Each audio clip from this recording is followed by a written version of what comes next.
بسم اللہ الرحمن الرحیم۔ جو شخص یہ دعا پڑھے تو مرنے کے بعد سیدھا جنتی۔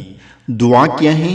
لا الہ الا اللہ واللہ اکبر، لا الہ الا اللہ وحدہ، لا الہ الا اللہ وحدہ لا شریک لہ، لا الہ الا اللہ لہ الملک ولہ الحمد، لا الہ الا اللہ ولا حول ولا قوت الا باللہ۔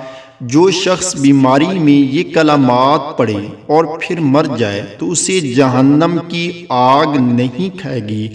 اللہ تعالیٰ سے دعا ہے کہ اللہ تعالیٰ ہم سب کو عمل کی توفیق عطا فرمائے۔